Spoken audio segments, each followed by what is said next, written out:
नमस्कार, आप देख रहे हैं रिपोर्टर जी और मैं हूं आपकी होस्ट लता सिंह। आज हमारे साथ मौजूद हैं सीडी इंटरनेशनल स्कूल के चेयरपर्सन और हरियाणा शिक्षण संस्थान के अध्यक्ष यशपाल यादव जी। सर, बहुत बहुत स्वागत है आपका हमारे न्यूज़ रूम इंटरव्यू में। तो सबसे पहले शुरुआत करते हैं, हमारी जो नई एजुकेशन पॉलिसी है उसके बारे में आपका क्या ख्याल है? देखिए, नई एजुकेशन पॉलिसी तो वैसे पूरे देश से राय लेकर, सभी शिक्षाविदों से राय लेकर बनाई गई है, लेकिन उसके बावजूद भी कुछ कमियां तो रह गई है उसमें। मतलब मेरे अनुसार, मैं नहीं कह पूरा देश ऐसा कहता है, लेकिन हमारे अनुसार कुछ कमियां उस तरह से रह गई कि एक बार हमने सलाह मशवरा इस तरह से दिया भी था, माननीय मोदी जी ने भी कहा था, हरियाणा के शिक्षा मंत्री जी ने भी कहा था कि हम गीता पढ़ाएंगे स्कूलों में, अब गीता को लागू करेंगे क्योंकि ये वे ऑफ लाइफ है, जीवन जीने का एक तरीका है, एक ढंग है, तो वो बच्चों को सिखाया करेंगे। ये कोई धार्मिक ग्रंथ नहीं है, तो इसको धर्म से जोड़कर ना देखा जाए, ऐसा बोला था। तो हमने भी यही बात कही थी जब नई एजुकेशन पॉलिसी बन रही थी, तो हमने कहा कि अब आप गीता को लागू कीजिए और अलग अलग मंचों के माध्यम से, अलग अलग चैनलों के माध्यम से, मीडिया के माध्यम से हमने सारी बातें सरकार तक पहुंचाई, पर वो चीज़ लागू नहीं हो पाई। तो उसका तो हमें बड़ा खेद है कि हम इस तरह से मोरल एजुकेशन के नाम पर बहुत ज़्यादा कुछ नहीं कर रहे हैं नई एजुकेशन पॉलिसी में। हाँ, कुछ चीज़ें बहुत अच्छी जो माननीय मोदी जी ने की है वो ये कि अब स्किल बेस्ड एजुकेशन होगी, प्रैक्टिकल बेस्ड एजुकेशन होगी। जैसे पहले हम बहुत अच्छे मार्क्स ले लिया करते थे, बच्चे जो है 95%, यहाँ तक कि 100% भी मार्क्स बच्चों के आ जाया करते थे, और स्किल के नाम पे फिर वो जीरो। कभी उनसे बैंक के फॉर्म भरवाने के लिए बोल दिया जाता था कि आपने अकाउंट खुलवाना, ये फॉर्म फिल कर दीजिए या कोई एप्लीकेशन लिख दीजिए, वो तक नहीं कर पाते थे। और ये छोटी छोटी चीज़ तो जैसे माननीय मोदी जी ने कई बार इसको कोट भी किया कि हमारे बच्चे जो है बल्ब फ्यूज हो जाता है घर में, तो वो बदल नहीं सकते। तो वो एक एजुकेशन का ही एक पार्ट होना चाहिए।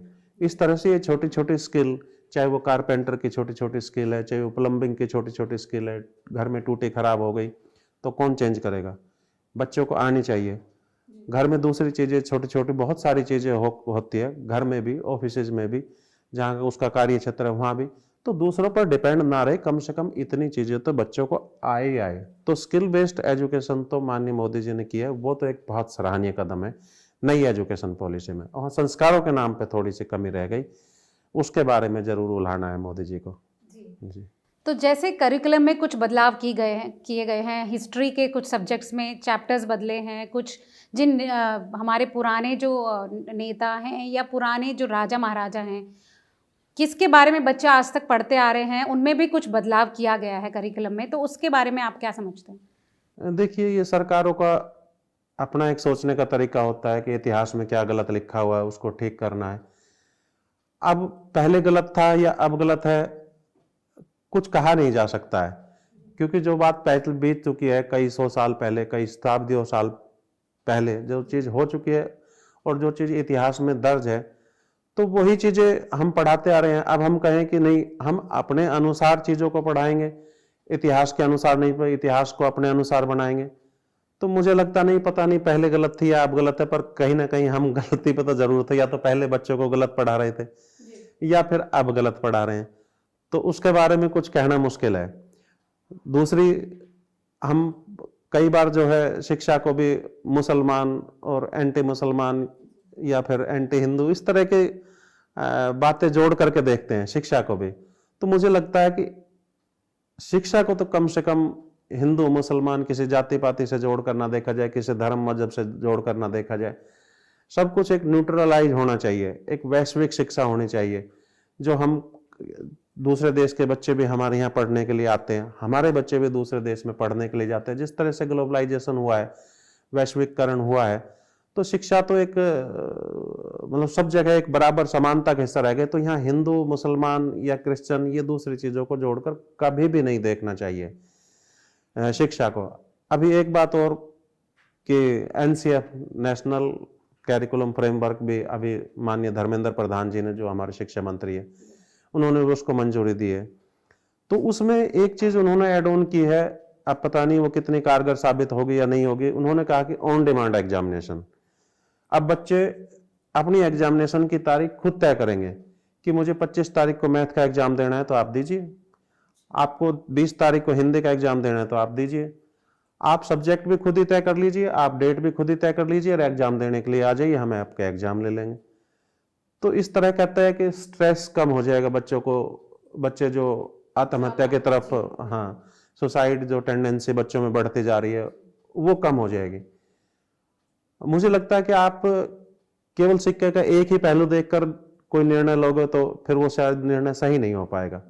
आपने सिक्के के दोनों पहलू देखना पड़ेगा कि आप, ठीक है, सुसाइड टेंडेंसी को कम कीजिए, वो अच्छी बात है कि जहां सुसाइड टेंडेंसी बढ़ जाती है वो देश कभी तरक्की नहीं कर पाता। दूसरी, आप इतना ही बिल्कुल जो है उस सोसाइटी को देखते हुए बहुत सारी चीजों को बिल्कुल धरातल पर ले आएंगे, बिल्कुल जमीन पर ले आएंगे, जो चीजें ऊपर उठ चुकी थी, तो फिर वो भी ठीक नहीं है। कि आपको उनको थोड़ा सा तो स्ट्रेस देना पड़ेगा, क्योंकि पढ़ाई का स्ट्रेस जीवन में प्रत्येक क्षेत्र में स्ट्रेस ही स्ट्रेस है। आप कहीं जॉब करने के लिए जाते हो तो आपको कुछ जिम्मेदारियां दी जाती है, तो उसका स्ट्रेस, मतलब है कि एक डिसिप्लिन होना जरूरी है एजुकेशन से। बिल्कुल डिसिप्लिन होना जरूरी है। मतलब जीवन के प्रत्येक पहलू में आप डिसिप्लिन रहेंगे तो वहां स्ट्रेस आएगा, वहां जिम्मेदारी, जहां जहां जिम्मेदारी आपको दी जाती है स्ट्रेस आएगा। तो यहाँ बचपन में ही हमें जिम्मेदारियों का एहसास करा देना चाहिए कि अब आपकी जिम्मेदारी है पढ़ाई करना, आप चीजों को अच्छे से सीखिए, लर्न कीजिए, उसको अच्छे से सीखिए, नहीं आता तो टीचर से पूछिए, ये आपकी जिम्मेदारी है। तो उस जिम्मेदारी का एहसास कराइए, ना कि उस जिम्मेदारी को छोड़ दीजिए कि अब आपको स्ट्रेस हो रहा है तो उस जिम्मेदारी को छोड़ दीजिए। तो क्या हम इस बात को ऐसे समझ सकते हैं कि हम उनको पूरी आज़ादी देने के बजाय एक ऐसा मैकेनिज्म तैयार करें जिससे उनके डिप्रेशन को हम कम करने में उनकी मदद कर सकें? बार बार ऐसा कहा गया है कि जब स्ट्रेस और डिप्रेशन की बात आती है ना, तो हमने अनेकों बार सुझाव दिए हैं सरकार को, हाँ, कि आप काउंसलर स्कूलों में अलाउ कीजिए और कंपलसरी कीजिए, काउंसलर रहेंगे, वो बच्चों की काउंसलिंग किया करेंगे। या दूसरे और अनेक तरीके होते हैं, जैसे आप जब हेल्थ एजुकेशन की बात करते हैं, सरकार जब हेल्थ की बात करती है तो केवल और केवल फिजिकल हेल्थ की बात करती है, कभी भी मेंटल हेल्थ की बात नहीं करती, ना ही तो बच्चों में ना ही तो बड़ों में। एक डाटा आया था पिछले दिनों, मैं पढ़ रहा था, तो उसमें यह कहा था जब सरकार 100 रुपए खर्च करती है हेल्थ को लेकर तो केवल और केवल 15 पैसे खर्च करती है मेंटल हेल्थ को लेकर। और तो आप लगाइए 100 रुपए में से केवल 15 रुपए अगर मेंटल हेल्थ को लेकर खर्च किए जाते तो सरकार मेंटल हेल्थ को लेकर चिंतित है नहीं। और दूसरी तरफ ऐसा बार बार कहा जाता है कि हमारा देश में बहुत स्ट्रेस है, बहुत टेंशन है, डिप्रेशन में जा रहे हैं लोग, युवा लोग भी डिप्रेशन में जा रहे हैं, बुजुर्ग लोग भी डिप्रेशन में जा रहे हैं। तो आपने उस मेंटल हेल्थ को लेकर किया क्या है? आप ना तो पैसे ही खर्च करे, ना ही अवेयरनेस के कोई कार्यक्रम चला रहे, ना ही स्कूलों में कोई आप सिलेबस इंट्रोड्यूस कर रहे, तो कुछ भी नहीं कर रहे। आप सिर्फ चीजों को कम करते जा रहे हैं और उसको कहते हैं अब स्ट्रेस कम हो जाएगा। उससे स्ट्रेस नहीं कम होगा, बल्कि उसको जिम्मेदारी का बोध कराइए बच्चों को और ये कहिए कि ये आपकी जिम्मेदारी बनती है और इसको खुशी खुशी निभाइए। आप उस जिम्मेदारी से पीछा छुड़ा दोगे तो बच्चा बचपन में ही जब जिम्मेदारी से पीछा छुड़ाना सीख जाएगा तो जब वो जवान होगा, युवा होगा, फिर उस पर देश की भी जिम्मेदारी पड़ेगी, बाकी दूसरी चीजों की भी जिम्मेदारी पड़ेगी, जॉब की जिम्मेदारी, परिवार की जिम्मेदारी, पत्नी की जिम्मेदारी, बेटे की जिम्मेदारी, है ना, माँ बाप की जिम्मेदारी और समाज की जिम्मेदारी, देश की जिम्मेदारी, पता नहीं कितनी तरह की जिम्मेदारी एकदम आ पड़ती है, फिर वो उस जिम्मेदारी को निभाने में काबिल नहीं हो पाता। तो आप स्ट्रेस को कम करने का मतलब ये मत सोचिए कि सारी चीजों को आप खत्म कर दे फिर स्ट्रेस कम हो जाएगा। नहीं, सक्षम बनाने की तरफ ध्यान, सक्षम बनाने की तरफ ध्यान दिया जाए। बिल्कुल निश्चित रूप से यही बात है। यशपाल जी, जैसे कि आप प्राइवेट संस्थानों के जो इंस्टीट्यूशन है उसके अध्यक्ष हैं, तो प्राइवेट इंस्टीट्यूट्स पर, प्राइवेट स्कूल्स पर हमेशा से आरोप लगते रहे हैं कि मनमानी फीस स्कूल्स वसूलते हैं छात्रों से, उनके परिवार वालों से। तो इस बारे में आप क्या समझते हैं? ये मुझे पता नहीं ये क्वेश्चन कहाँ से आता है, बार बार आता जरूर है, क्योंकि सरकार का स्कूलों को कोई सहयोग नहीं मिलता। सरकार 1 रुपए का सहयोग नहीं देती किसी भी जगह पे। सरकार उल्टा हमसे टेलीफोन का कॉमर्शियल बिल लेती है, इंटरनेट का कॉमर्शियल बिल लेती है, बिजली का कॉमर्शियल बिल लेती है, और हमारे ऊपर प्रॉपर्टी टैक्स भी कॉमर्शियल लगता है। और हमारी बसों का जो टैक्स होता है, जो बच्चे जिनको हम बच्चों के लाने और ले जाने के लिए इस्तेमाल करते हैं, वो व्हीकल होते हैं, उस पर भी कॉमर्शियल टैक्स लगता है।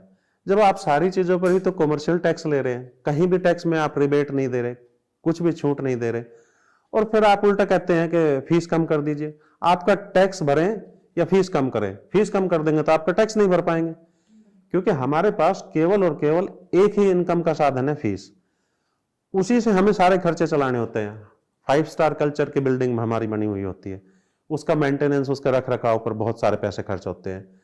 ऊपर से सिक्योरिटी के ऊपर सिक्योरिटी गार्ड वगैरह होते हैं, ऊपर से जो है स्मार्ट क्लासेस वगैरह, अब ये सारी चीजें आ गई। परिवार वालों की भी अपनी तरफ से रिक्वायरमेंट होती है, डिमांड होती है। बहुत नहीं, जरूरी है ये चीजें, जो मैं ये सारी चीजें बता रहा हूँ, ये सारी चीजें जरूरी है, वरना हम वर्ल्ड लेवल पे एजुकेशन में पिछड़ जाएंगे अगर हम ये नहीं कर पाए तो। 5 स्टार कल्चर होना ही चाहिए, मैं मना नहीं करता इसको, लेकिन दूसरी तरफ एक और भी है, क्योंकि हमारे पास जेंट्री भी अलग अलग है। जो 5 स्टार कल्चर की फीस जो देना जानते हैं वही 5 स्टार कल्चर अडॉप्ट करते हैं।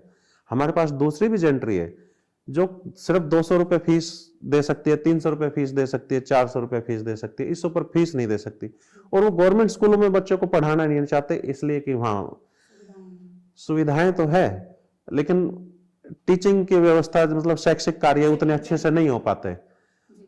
तो बिल्डिंग तो अब गवर्नमेंट ने भी बहुत अच्छी अच्छी बिल्डिंग बनाई है गुड़गांव में स्कूलों की, तो बड़ा अच्छा लगता है कि देखकर, लेकिन उसमें शैक्षिक कार्य उतने अच्छे नहीं हो सकते, होते ही नहीं है। वो क्यों नहीं होते वो एक अलग विषय है, पर उस पर भी एक लाइन में बोल देता हूं कि टीचर्स की जो जिम्मेदारियां है वो केवल टीचिंग की नहीं रह रही है। गवर्नमेंट स्कूलों की बात कर रहा हूं मैं, टीचिंग की नहीं रह रही। आप गवर्नमेंट स्कूलों के टीचर से आप जनगणना का कार्य भी करा रहे हैं, आप उनसे क्लरिकल काम भी सारा करा रहे हैं। जनगणना छोड़ दिए, इलेक्शन छोड़ दीजिए, चलो ये मैंडेटरी काम है, आप पूरा का पूरा क्लरिकल काम, आपके स्कूलों में क्लर्क नहीं है, सारा का सारा बोझ टीचर्स पर आ गया और सब कुछ ऑनलाइन कर दिया। आपने कहा डाटा भी फीड करना है, आपने कहा कि ये भी, आपके पास इंटरनेट स्कूल में है नहीं, आपके टेलीफोन व्यवस्था स्कूल में है नहीं, आप किस तरह से कहते हो टीचर को कि आपने डाटा फिल करके देना है? फिर वो टीचर स्कूल को छोड़ करके साइबर कैफे में जाता है, वहां डाटा फिल करके आता है, तब तक क्लास क्या करेगी? खाली रह जाएगी, तो बच्चों को नुकसान होता है। तो इसका मतलब ये हुआ कि जब आप टीचर से टीचिंग का कार्य ना करा के दूसरे कार्यों की तरफ उसका रुझान कर रहे हैं, तो आप बच्चों को पढ़ाना ही नहीं चाहते, पहली बात तो। चलो वो एक सरकारी स्कूलों का एक अलग कॉन्सेप्ट है। मैं कह रहा था कि 200-300 रुपए देने वाले भी पेरेंट्स है और जो प्राइवेट स्कूल में पढ़ाना जानते हैं। तो बार बार जो है मीडिया के माध्यम से भी, सरकार के अलग अलग बयान के माध्यम से भी, यहाँ तक कि मुख्यमंत्री और शिक्षा मंत्री तक भी बयान दे देते हैं कि स्कूल चल रहे हैं, छोटे चल रहे हैं, इनको हम बंद कराएंगे, इनकी मान्यता नहीं है, ये गैर कानूनी काम कर रहे हैं। आप उनको ऐसा कहकर डिमोटिवेट कर रहे हैं। आपको कहना चाहिए कि देखो, गरीब लोगों के लिए भी व्यवस्था इन लोगों ने कर रखी है, बहुत थोड़ी, मात्र 200 रुपए में, 300 रुपए में, 500 रुपए में फीस लेकर ये बच्चों को एजुकेट करने का काम कर रहे हैं। ये हमारे स्टेट के बच्चे हैं जो गरीब है, जो सक्षम नहीं है, ऐसे बच्चों को भी एजुकेशन लेने का अधिकार तो है। प्रत्येक क्षेत्र के लोगों को, चाहे वो गरीब हो, चाहे वो अमीर हो, किसी भी सेगमेंट का हो। बहुत गरीब भी लोग गुड़गांव में रहते हैं, हरियाणा में रहते हैं। बहुत अमीर भी लोग गुड़गांव में रहते हैं, पूरे हरियाणा में रहते हैं। बहुत बहुत अमीर रहते हैं। तो जो अमीर है उनके लिए तो 5 स्टार कल्चर के स्कूल खुले हुए हैं, और वो खुलने ही चाहिए, क्योंकि वो क्वालिटी एजुकेशन दे रहे हैं। वही वर्ल्ड लेवल पे हमें कम्पीट करते हैं। जहां बात आती है छोटे लेवल के, जो कर्मचारी 10,000 रुपये कमाता है, 8,000 कमाता है, जो रेहड़ी लगाता है, समोसे बेचता है, बाकी दूसरे छोटे काम करता है, मीन्स छोटे का मतलब छोटे इनकम के काम, तो वो काम करता है, तो उसको भी अपने बच्चे पढ़ाने का अधिकार है। तो आप कहते हैं कि ये जो छोटे स्कूल खुल रहे हैं, जो 5 स्टार फैसिलिटीज नहीं दे पा रहे हैं, इनको बंद करना है, ये गैर कानूनी तरीके से चलते हैं, इनको बंद करना है। आप मीडिया में भी इस तरह के बयान जारी कर देते हैं, तो वो जो छोटे स्कूल चल रहे हैं अपने आप को, वो डिमोटिवेटेड हो जाते हैं, वो अच्छे से एजुकेट नहीं कर पाते बच्चों को, क्योंकि उनके मन में एक डर बैठ जाता है कि एजुकेशन मिनिस्टर इस तरह की बात कर रहा है, मुख्यमंत्री इस तरह की बात कर रहा है। तो आपको उनको शाबाशी देनी चाहिए, उनके पीठ थपथपानी चाहिए, ये कहना चाहिए कि देखो, हमारे यहाँ हरियाणा में ऐसे भी है जो छोटे लोगों को एजुकेशन देने का काम करते हैं। जो छोटे लोग मीन्स छोटी इनकम के लोग, कभी छोटे लोग का मतलब, हाँ, उस सेंस में बात कर रहा हूं। तो छोटी इनकम के लोगों को भी एजुकेशन देने का काम कर रहे हैं, चाहे वो पेड़ के नीचे बैठ के पढ़ा रहा हो, उनको भी आपको पढ़ाने के लिए अनुमति दे देनी चाहिए। आप कहते नहीं, आपका तो इतना बड़ा कमरा होना चाहिए, एक क्लास रूम होना चाहिए, एक क्लास कंस्ट्रक्शन होनी चाहिए और बाकी तमाम सुविधाएं आपके स्कूल में होनी चाहिए। फिर आप सस्ता कैसे पढ़ाओगे जब आपके पास इतनी सारी इन्वेस्टमेंट करवा ही ली है, इतना सारा खर्चा करवा ही लिया है, तो इतना सारा उसमें बिजली का बिल आ जाता है, इतना सारा उसमें फोन का बिल आ जाता है, इतना सारा इंटरनेट का बिल आ जाता है और उसमें बाकी तमाम चीजों का भी बहुत सारा बिल आ जाता है, जैसे प्रॉपर्टी टैक्स वगैरह भी बहुत सारा लग जाता है। फिर आप उसको कैसे कहोगे कि आप थोड़ी फीस में पढ़ाओ? थोड़ी फीस में तो वही पढ़ा पाएगा जो पेड़ के नीचे बैठ कर पढ़ा रहा है, जो छोटे कमरे में पढ़ा रहा है, जो कम सुविधाओं में पढ़ा रहा है, वो पढ़ा पाएगा।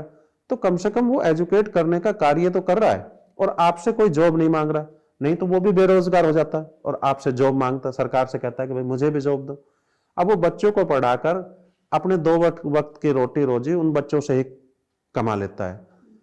तो दोनों चीजें ठीक हो रही है। उसके बाद आप उल जलूल बयान देकर और जो है एक पब्लिसिटी हासिल करने के लिए कि इस तरह के स्कूलों को नहीं चलने देंगे, तो ये तो आपका बिल्कुल गलत रवैया है। इस तरह से तो होना ही नहीं चाहिए। मैं कहता हूं कि आपको उन लोगों की सपोर्ट करनी चाहिए, कुछ फाइनेंशियल सपोर्ट करनी चाहिए और उनको शाबाशी देनी चाहिए, किसी मंच पर बुलाकर, किसी स्टेज पर बुलाकर उन लोगों को अवार्ड देना चाहिए, इनाम देना चाहिए। असली हकदार वो लोग हैं। आप 5 स्टार कल्चर के लोगों को इनाम देते हैं, वो इनाम के हकदार नहीं है, काबिल नहीं है। असलियत वो लोग काबिल है जो जूझ कर, जो मेहनत करके और बहुत थोड़ी मात्र फीस में ही बच्चों को एजुकेशन देने का काम कर रहे हैं। ऐसे लोग ईमानदारी से काम कर रहे हैं और ऐसे लोग रीढ़ है एजुकेशन की और ऐसे लोग बच्चों की रीढ़ है। बहुत खूब। यशपाल जी, क्योंकि आप शिक्षण संस्थान से जुड़े हैं और शिक्षा के फील्ड में हैं, तो कोटा में जो आपने भी खबरों में सुना होगा, जो सुसाइड्स के दर अब बढ़ रही है, एक महीने में इतनी ज़्यादा बार हमें खबरें मिल रही हैं कि बच्चे सुसाइड अटेम्प्ट कर रहे हैं। तो इस विषय में आप क्या समझते हैं? देखो, वो सुसाइड तो बढ़ना ही है। आप जब बच्चे को जब नर्सरी क्लास में एडमिशन लेता है, जब छोटा बच्चा होता है 3 साल का, तभी से आपको उसको जिम्मेदारी का बोध कराना होता है। तभी से आप उसको कहेंगे कि इसको पढ़ाना नहीं है, इसको मात्र खिलाना, क्योंकि स्ट्रेस हो जाएगी छोटे बच्चे को। आप यहाँ उनके तो लेकिन कुछ उल्टा हो रहा है। आप उन नहीं, वही बात को जोड़ रहा हूं। आप उनके मासूमियत का फायदा लेकर अपनी पब्लिसिटी तो हासिल कर सकते हो कि भाई सरकार बच्चों के लिए देखो कितना अच्छा सोच रही है, उनका वजन कम कर रही है, बल्कि आप उनको जिम्मेदारी की भावना से मुक्त कर रहे हैं। आप छोटे लेवल पर ही उनको जिम्मेदारी की भावना दीजिए, जब फिर वो कोटा में जाकर आत्महत्या नहीं करेंगे। वो कोटा में जाकर आत्महत्या तब कर रहे हैं क्योंकि शुरुआत में आपने उनको बिल्कुल फ्री रखा। स्कूलिंग लाइफ तो उनको कहा कि अब तो स्ट्रेस आना ही नहीं चाहिए। जब ऑन डिमांड एजुकेशन तक की बातचीत चल रही है और फिर आप उनको कोटा में ले जाकर एकदम इतना प्रेशर डाल देते हो, तो फिर वो तो टायर फटेगा। तो ये नहीं, ये तो गलत बात है। कोटा का तो वो प्रेशर जो है वो तो रहेगा ही रहेगा, उसको आप डिनाई नहीं कर सकते किसी भी तरह से, क्योंकि आपने जब इतनी बड़ी बड़ी जिम्मेदारियां उन लोगों को देनी है, उस सर्विस के लिए, उस जॉब के लिए वो अप्लाई कर रहे हैं जहां बहुत बड़ी जिम्मेदारी है उनके पास। तो जब बहुत बड़ी जिम्मेदारी पर वो लोग बैठाने हैं, आपने बहुत बड़े पोस्ट पर वो लोग बैठाने, बड़े पद पर बैठाने हैं, तो फिर आप उसको कोटा से कैसे रोक पाएंगे? कोटा से तो नहीं रोक पाएंगे, लेकिन इनिशियली जो शुरुआती दौर में जो जिम्मेदारी का एहसास आपने नहीं होने दिया, वो कारण रहा कि कोटा में जाके आत्महत्या होती है। लेकिन जो प्राइवेट इंस्टीट्यूट्स का जो वहाँ पे रोल रहा है कि आपस में जो खींचतान का माहौल है, कि बच्चों को फोर्स किया जाता है कि वो अगर हमारे इंस्टीट्यूट्स में नहीं आएंगे या इतना स्कोर नहीं करेंगे तो उनको यहाँ से निकाल दिया जाएगा, जो कि फिर एक इनडायरेक्टली पेरेंट्स की तरफ से भी प्रेशर होता है क्योंकि वो एक कर्जा लेकर उनको भेज रहे हैं पढ़ने। तो इस स्थिति को कैसे मैनेज किया जाए? वो रेगुलाइज करने की जरूरत है। उस पर हम कभी नहीं कहते कि रेगुलाइज मत कीजिए। आप उस पर कानून बनाइए, नियम बनाइए, उपनियम बनाइए और उनका पालन आप सख्ताई से कराइए, उस पर कोई दिक्कत नहीं। लेकिन आप कहते हैं कि पढ़ाई का प्रेशर कम कर दीजिए। बच्चों को जो है तैयारी करने का बहुत प्रेशर रहता है क्योंकि टेस्ट नजदीक आ रहा है और उस टेस्ट की तैयारी भी करनी है, कहीं फेल ना हो जाए, इस डर के कारण फिर वो आत्महत्या कर लेता है या फेल होने के बाद आत्महत्या कर लेता है। तो वो तो आत्महत्या तो आपने शुरुआत की जिम्मेदारी का है। और रही बात कि प्रेशर दूसरे इंस्टीट्यूशन का या इंस्टीट्यूशन दूसरे तरीके से प्रेशर क्रिएट करते हैं, उसको रेगुलाइज करने की बहुत ज्यादा जरूरत है। वो तो रेगुलाइज आप कीजिए, उस पर कठोर से कठोर कानून बनाइए, सख्त कानून बनाइए और उन कानूनों को इंप्लीमेंट भी कीजिए। ये सरकार का कर्तव्य भी है और उनकी जिम्मेदारी भी है। अंत में आखिरी सवाल में मैं ये जानना चाहूँगी कि आप जिस शिक्षण संस्थान के अध्यक्ष हैं, तो आपके शिक्षण संस्थान में जितने भी इंस्टीट्यूट्स हैं, सबका क्या मानना है कि सरकार को क्या ऐसे और एजुकेशन सिस्टम में बदलाव करने चाहिए, या प्राइवेट इंस्टीट्यूशंस को किस तरीके से सरकार मदद कर सकती है? हमने कई बार सलाह दी सरकार को कि सरकार बहुत भारी मात्रा में एजुकेशन को लेकर पैसे खर्च करती है। अभी हरियाणा सरकार ने 25% से ऊपर का बजट का एजुकेशन को लेकर खर्च किया है। इस तरह केंद्र सरकार ने 27% खर्च किया है एजुकेशन को लेकर। एक इतनी बड़ी ह्यूज अमाउंट में जब पैसे खर्च किए जाते हैं तो उनका रिजल्ट क्यों नहीं आता? उनका रिजल्ट भी तो आना चाहिए। तो उनका रिजल्ट इसलिए नहीं आ पाता कि वो सही तरीके से पैसे सही जगह पे खर्च नहीं हो पाते। जैसे आप पीछे दिनों सरकार ने एजुसेट सिस्टम कहा था कि अब जो है हमने प्रत्येक स्कूल में एजुसेट लगा दिए गवर्नमेंट स्कूलों में, और अब जो है चंडीगढ़ से या दूसरी जगह से बैठकर जो एक्सपर्ट लोग होंगे वो बच्चों को अच्छी तरह से समझाया करेंगे इंटरनेट के माध्यम से। ठीक है, आपने एजुसेट लगा दिया, आपने कई करोड़ों रुपए खर्च कर दिए इस तरह को लेकर, और फिर आपने उन स्कूलों में इंटरनेट की सुविधाएं नहीं दी, उन स्कूलों में फिर आपने जनरेटर की सुविधाएं नहीं दी, बिजली की पूरी व्यवस्थाएं नहीं दी, तो फिर वो एजुसेट धीरे धीरे करके खत्म हो गया और एक दिन भी स्कूल में नहीं चल पाया, क्योंकि ये सारी चीजें, इंटरनेट तो एक बेसिक नीड होती है उसके लिए, तो बेसिक नीड भी आप नहीं दे पाए और आपने कई करोड़ों रुपए खर्च कर दिए उस चीज को लेकर के, तो ये पैसे इस तरह से डंप हो जाते हैं। हमने ये कहा कि आप बच्चों को पढ़ाने के लिए हमारे पास बच्चे भेज दीजिए, जितने भी सरकारी स्कूल के बच्चे वो आप हमें दे दो, और आप 3700-3800 रुपए के करीब बच्चे पर खर्च कर रहे हैं हर महीना। सरकार का यह डाटा है कि तकरीबन 3700, 3000, 700 रुपए, 800 रुपए के करीब सरकार एक बच्चे पर खर्च कर देती है जो सरकारी स्कूल में बच्चे पढ़ रहे होते हैं। तो हमने कहा आप उससे आधे पैसे ही स्कूलों को दीजिए, उससे आधे पैसे ही सरकार को भी बचेंगे और हम भी आपका काम कर देंगे, और उन बच्चों को हम फ्री ऑफ कॉस्ट कर पढ़ाएंगे। जो आप पैसे आप खर्च कर रहे हैं उससे आधे पैसे हमें दे दीजिए। तो सरकार इस चीज को मानने के लिए तैयार नहीं है, पता नहीं क्यों नहीं मानने के लिए, क्या इंटरेस्ट है, वरना सरकार का बजट भी कम हो रहा है, बच्चे पढ़ भी अच्छे रहे हैं और बच्चों को विकल्प भी मिल जाता है कि आप इस स्कूल में पढ़िए, उस स्कूल में पढ़िए, जहां चाहे पढ़िए। सारे सरकारी, सारे प्राइवेट स्कूल आप है, क्योंकि हर जगह प्राइवेट स्कूल तो खुले हुए हैं, तो विकल्प मिल जाते हैं। केवल और केवल सरकारी स्कूल का विकल्प खत्म हो जाता है। तो ये सारी चीज अगर आप हमें दे दीजिए, दे देते हैं, तो आपके जो बेसिक चीजें हैं, जो सरकार का दायित्व बनता है, संविधान में भी ये लिखा हुआ है कि प्रत्येक बच्चे को, राइट टू एजुकेशन में ऐसा लिखा हुआ है कि प्रत्येक बच्चे को शिक्षा देना सरकार का कार्य है। तो सरकार तो शिक्षा दे नहीं पा रही, चाहे मौलिक अधिकार में बेशक लिखा हो बच्चे का मौलिक अधिकार है शिक्षा देना, लेकिन शिक्षा के नाम पर तो खाना पूर्ति हो रही है। तो आप इस तरह करेंगे तो असलियत में बच्चे को उनका मौलिक अधिकार भी मिलेगा और असलियत में सरकार को उसके बजट में भी कटौती हो जाएगी, जो दूसरे मद पर सरकार खर्च कर सकती है। तो ये कई बार सरकार को सलाह दी जा चुकी है, आपके माध्यम से भी कह रहे हैं कि सरकार मान ले हमारी बात, तो आपका स्टेट, हमारा स्टेट बहुत ऊपर जाएगा। तो ये है यशपाल जी के विचार आज की शिक्षा प्रणाली को लेकर, और सरकार से जो भी प्राइवेट इंस्टीट्यूट्स हैं उनकी क्या दरकार है, क्या उनकी रिक्वेस्ट है सरकारी नीतियों को लेकर और नई एजुकेशन पॉलिसी को लेकर इनके विचार। तो बहुत बहुत धन्यवाद आज के रिपोर्टर जी के न्यूज़ रूम इंटरव्यू के लिए वक्त निकालने के लिए। यशपाल जी बहुत बहुत थैंक यू।